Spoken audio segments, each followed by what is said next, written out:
আপনি তো অগ্নিকন্যা ছিলেন এক সময়, পরে ঘুগনিকন্যা হলেন, এখন তো ফাইল চোর হয়ে গেলেন।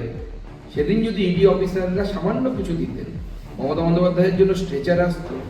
মাননীয় মুখ্যমন্ত্রীর এই যে কয়লা চোরেদেরকে বাঁচাতে ফাইল চুরি, এই ফাইল চুরি কাণ্ডে মুখ্যমন্ত্রীর যে প্যানিক হয়ে যাওয়া এবং মুখ্যমন্ত্রীর যে অস্থিরতা বারবার প্রকট হয়ে উঠছে, তা প্রমাণ করছে যে ডালমে কুচ কালা है।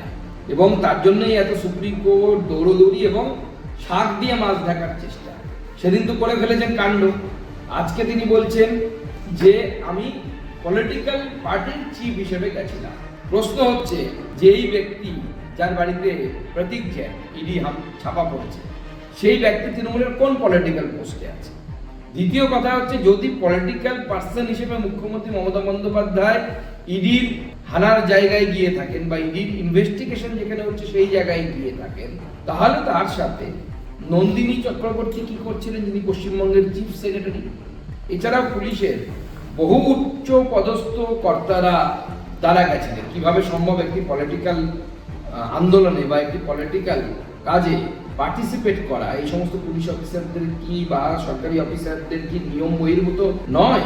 নাকি মুখ্যমন্ত্রী তাদেরকে আদেশ দিয়েছিলেন বলে তারা গেছিলেন? মুখ্যমন্ত্রী যদি তাদেরকে আদেশ দিয়ে থাকেন, তাহলে মুখ্যমন্ত্রী হিসেবে গেছিলেন, পলিটিক্যাল পার্টির চিফ হিসেবে যাননি।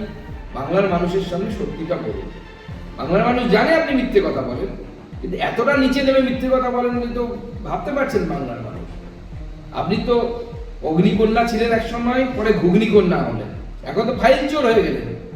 ইডি কেন অনুপ মাঝিকে ধরছে না? আমরা তো চাই অনুপ মাঝির মতো লোকেদের বাইরে থাকা উচিত নয়, অনুপ মাঝির মতো লোকেদের জেলের ভেতরে থাকা উচিত এবং ইডির উচিত উপযুক্ত ব্যবস্থা নেওয়া, যাতে অনুপ মাঝির মতো লোকেরা বাইরে ঘুরে বেরিয়ে পরিবেশটাকে নোংরা না করে। আমাদের কাছে যা খবর, এখনো বাঁকুড়ায় এবং বেশ কিছু জায়গায় সে কিন্তু ছোটখাটো হলেও কয়লার সিন্ডিকেটটা চালাচ্ছে এবং এই পুলিশ তৃণমূল কংগ্রেসের দলদাসের মতো কাজ করছে। বিশেষ করে এই ব্যারাকপুর অঞ্চলে ওখানকার এসপি থেকে শুরু করে পুলিশ অফিসার যারা আছেন উচ্চতলা, তারা মমতা বন্দ্যোপাধ্যায়ের অঙ্গুলি হেলন ছাড়া, অভিষেক বন্দ্যোপাধ্যায়ের অঙ্গুলি হেলন ছাড়া চলে না।